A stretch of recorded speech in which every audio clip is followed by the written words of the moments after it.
Hello there, I'm Jennifer Reed, your Sociology 101 online instructor for the semester. I want to start out by putting on my sociological lenses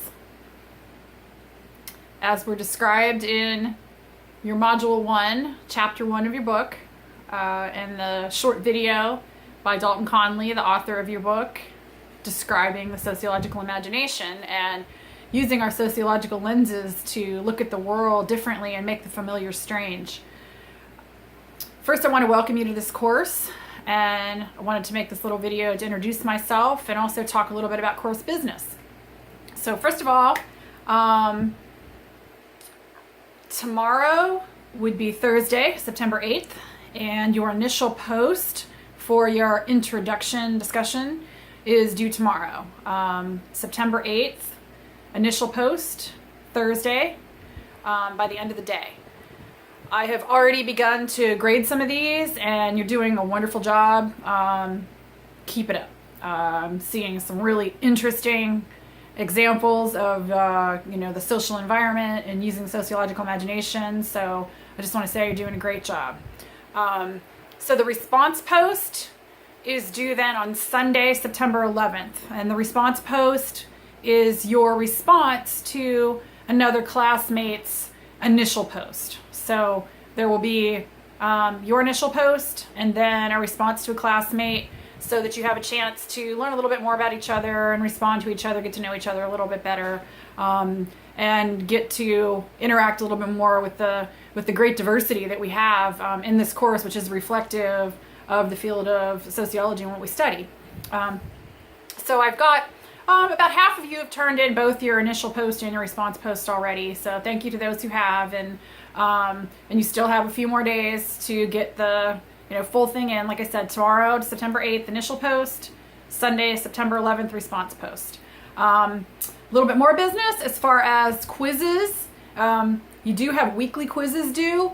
So every Sunday, by the end of the day, a quiz is due over the module for that week. So these are in place of having any sort of large exams or tests throughout the semester. So you will not have a midterm, you will not have a final. These 10 to 15 question quizzes will serve the purpose of testing you over this material without having to have any large exams. So please, throughout the semester, stay engaged in a regular routine of having these completed every week, so that you can do well by the end of the semester. There is extra credit questions available, and I will drop the lowest 2 scores that you receive throughout the semester. So there are 15 weeks, regular weeks in the semester.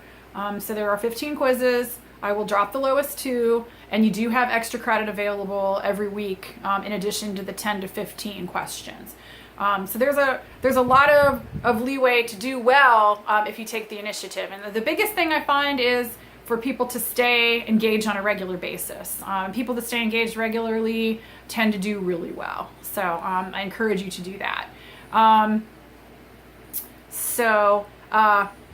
this week, I will take off 5% per day that assignments are late. So for the quizzes, I saw that there is a discrepancy on some of them as far as due dates between what is posted in Web Campus and what is posted on our syllabus and the course schedule. So our syllabus and course schedule always serve as our contract for the semester. So always refer to those. I do see that the syllabus says that the first quiz was due on Sunday, but Web Campus says it's due next Sunday. So because of this discrepancy and being the first couple weeks, I will not dock you any points as long as the quiz number 1 is turned in by this Sunday, September 11th, by the end of the day. Okay, so I will not dock you for quiz number 1 any points as long as it's in by this Sunday.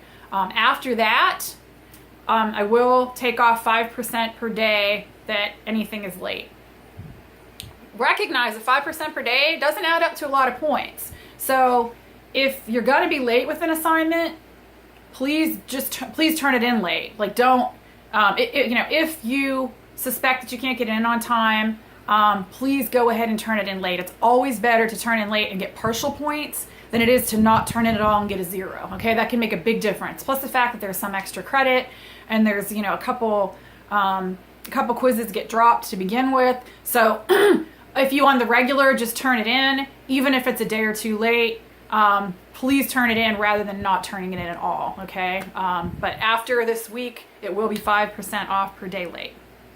And I also wanted to take a couple moments to introduce myself a little bit, since I'm asking you to do an introduction discussion post and introduce yourselves a little bit and talk about how your social environment has influenced you. I think it's only fair for me to do the same thing in return. So I was born in a rural Appalachian county in the United States in northeastern Ohio. So it was a very socially, economically disadvantaged area, being an Appalachian in a small rural town. The closest, mall to me was like an hour drive. Was a very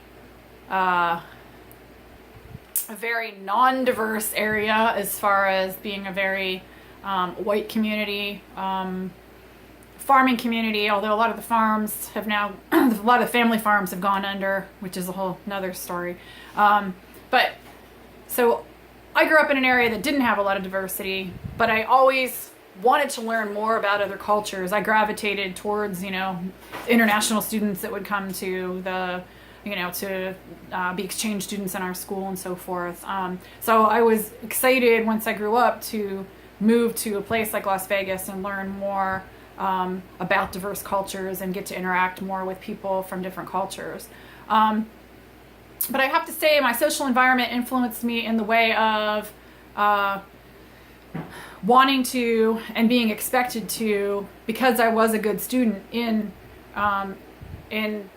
elementary and high school, to pursue an education, because that's considered like my ticket out of being in an economically disadvantaged area. As many of you I've seen have talked about also, in your initial posts, is that, growing up in an area that was economically disadvantaged, that you're expected to pursue an education as a way to get out. So that's definitely, that shaped that influenced me as well. And I am now finishing my doctoral dissertation. So I have continued to pursue my education over time through raising children, and to go back and be finishing my doctorate now. Another influence as far as growing up in a rural area was I had a child very young. I was a teen mom. I was a mother at age 17. That's not unheard of in more rural areas, particularly like Appalachia. But it's interesting that while on one hand I had the push to pursue a higher education, there was the other side that was like, well, with having a child, you're a good mom, so you should stay home and let a man take care of you. And now, it's interesting now, that's not even a possibility as far as the way our economy is. In a lot of situations, it takes at least 2 people, to make enough money to even raise kids now. But this was been back some years ago, because I'm a grandmother now. My kids are grown, which I went back to pursue my doctorate after my kids were finished with high school. So now I have grandchildren. But it's definitely interesting to look at how things have changed, even in the short amount of time between when I raised my kids and now my kids are raising children, as far as, it's the exception really for a person to be able to stay home and raise their kids and one income be able to, to sustain a family. So that's a little bit about my background that I wanted to share with you, since I have asked you to share yours and to talk about how your social environment has influenced you. So a little bit about me, and welcome to the course this semester. I look forward to working with you, getting to know you better, and please feel free to email me And I will get back to you to help you with anything that you may have a question about or a concern with. All right, so look forward to a great semester. Thank you.